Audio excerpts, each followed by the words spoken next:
보너스를 받느냐, 세금 폭탄을 맞을 것이냐. 13월의 월급으로 불리는 2020년 연말정산에 국민들의 귀추가 주목되고 있다. 특히 올해는 코로나19로 인해 연말정산의 기본공제 대상 부양가족의 미미한 변화와 연금계좌 세액공제, 신용카드 등 소득공제 부분에 많은 변화가 있었다. 먼저 종합소득 기본공제 대상이 되는 부양가족 범위가 합리적으로 바뀌었다. 기존에는 위탁아동 등에 대한 부양부담이 가중되었으나 이제는 직계존속 범위에 위탁아동까지 포함되어 부양부담이 완화되었다. 또한 신용카드 사용금액에 대한 소득공제율을 한시적으로 상향했다.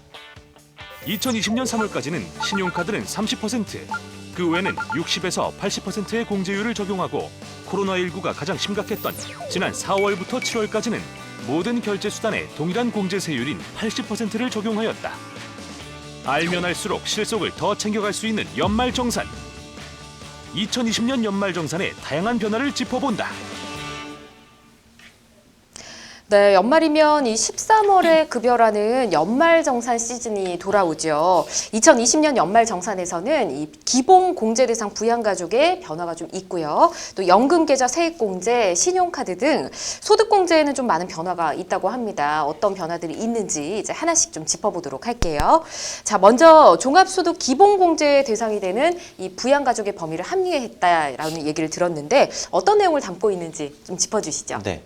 그 기존에는 1인당 이제 150만 원의 종합소득 기본공제를 받을 수 있는 이 부양가족의 범위가 이제 직계 존속이나 직계 비속, 입양자, 형제, 자매 등 이제 세분화가 되어 있었는데 네. 이제는 그 직계 존속의 위탁아동 범위를 좀 더 합리화해서 이제 그 혜택을 받을 수 있는 범위를 넓혔습니다. 네. 예를 들어 직계 존속이 이제 재혼한 배우자분을 직계 존속 사후에도 이제 부양하는 경우까지도 여기에 이제 포함을 시켰고, 예. 그리고 이제 위탁아동 같은 경우에 이제 20세 이하인 경우에 한해서는 그 위탁아동의 보호 기간이 연장된 경우에는 그런 위탁아동도 공제 대상에 포함을 시켰습니다. 그렇군요. 네.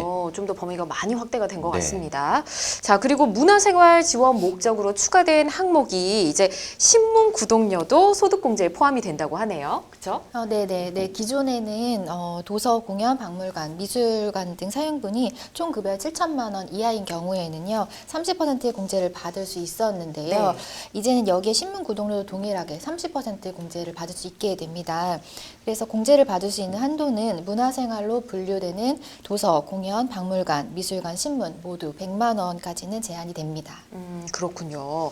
자, 그리고 많은 분들이 이 부분이 좀 궁금하실 것 같습니다. 소득공제 공제율과 한도가 한시 상향된다고 하더라고요. 네. 그 아무래도 이제 올해는 코로나19라는 맞아요. 이런 상황 때문에 경기가 안 좋아서 예. 이제 한시적으로 그렇게 운영을 하는데 일단 구체적으로 공제율은 3월 달 같은 경우에 이제 30에서 80% 사이로 네. 하고요. 그리고 4월에서 7월까지는 이제 80%, 그리고 그 외의 기간은 그 기존 공제율하고 동일하게 15%에서 40% 내외 공제율을 적용을 하게 이게 돼서 코로나로 인해서 네, 기간을 좀 나눴네요. 네, 기간을 예. 나누고 또 코로나가 심한 기간은 좀 더 공제율을 많이 해주고, 높이고 예. 그래서 이제 그 많은 혜택을 좀 누릴 수 있을 것 같고요. 그리고 신용카드 이제 공제가 많이 관심을 가지고 계신데 네. 여기 한도액이 좀 상향이 됐습니다. 현재 이제 계류 중에는 세법 개정안에 따르면 2020년 사용분에 한해서 그 소득공제 한도액이 이제 30만 원씩 늘어나고요. 예. 그리고 총 급여가 이제 7천만 원 이하인 직장인은 네. 330만 원까지, 그리고 급여가 7천만 원에서 1억 2천만 원 이하는 280만 원. 네. 그 외에 이제 1억 2천만 원을 초과하는 경우에는 230만 원까지 신용카드 공제가 가능합니다. 그렇군요. 기존보다 조금 더 확대가 됐다라는 거고요. 또 올해부터는 배우자 출산휴가 급여가 비과세 근로소득에 포함이 된다고 합니다. 뭐 예를 들어서 뭐 육아하는 아빠 같은 경우는 연말 정산 때 이제 비과세 혜택을 좀 받게 된다고 하더라고요. 좋은 소식인 것 같은데요. 네네. 이제 모성 보호와 남성 육아 참여 확대를 이제 위해서 네. 배우자 출산휴가 급여가 비과세 대상으로 이제 포함이 되었습니다. 또 올해부터 재취업한 경력 단절 여성은요, 소득세 70%를 감면을 받을 수가 있는데요. 네. 기존에는 임신, 육아, 출산 등을 이유로 경력이 이제 단절이 되었을 경우 퇴직 후에 3에서 10년 이내에 동일 기업 재취업 시에만 소득세 감면을 인정을 했습니다. 그런데 네. 이제 올해부터는 결혼 자녀 교육도 포함이 되고 3에서 15년으로 확대가 되기도 했습니다. 만약에 이에 해당한다고 하신다면 이제 네. 홈택스에 소득 감면 명세서를 발급받아서 이를 이용을 하시면 될 것 같습니다.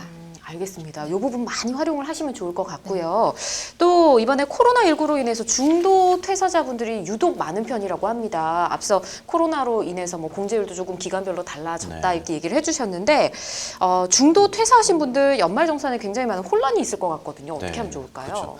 일단 원칙부터 말씀드리면 원칙적으로 세법에서는 네. 그 중간 퇴직한 근로자에 대한 연말정산은 그 퇴직한 달에 급여를 지급할 때 진행을 하는데 근데 그렇구나. 문제가 이제 예. 그때 이제 기본공제만 적용해서 일단은 연말정산을 하게 돼 있어요. 예. 그래서 좀 이제 불이익을 받을 수가 있는데 이런 경우에는 그 공제 항목을 나중에 추가할 수가 있는데 네. 내년에 이제 5월에 종합소득세 신고를 하잖아요. 아. 그때 이제 추가 공제 항목을 추가하거나 예. 뭐 경정 청구를 해서 또 추가적인 공제를 받을 수가 있습니다. 그럼 중도 퇴사자분들은 이미 한번 중간에 했으니까 네. 이번에는 할 필요가 없고 내년 5월에 네, 나중에 거죠. 나갈 때 이제 기본 공제만 하시고 예. 나갈 때 이제 또 못하신 부분은 내년 5월 종합소득세 기간에 알겠습니다. 이거 기억을 해두시면 좋겠고요. 또 요즘 경제적인 목적이나 자아실현 뭐 이런 거를 위해서 직업을 뭐 2가지 정도, 뭐 투잡, 뭐 쓰리잡이신 분들도 있으시겠죠? 이런 분들이 많아지고 있는데 이런 분들은 연말정산을 좀 어떻게 해야 될지 모르겠습니다. 뭐 각각 따로 해야 되는지 한꺼번에 해야 되는지 어떤가요? 네, 뭐 소위 투잡조 근로자라고 하는 분들은요, 네. 보통 이제 여러 회사에서 급여를 받거나 또는 혹은 올해 회사를 옮긴 분들도 이에 포함이 되는데요. 만약 두 곳 다 근로소득으로 되어 있다고 하면 한 직장에서 근로소득 원천징수 영수증 사본을 제출을 받아서 연말정산을 실제로 수행하는 회사에 제출을 하시면 됩니다.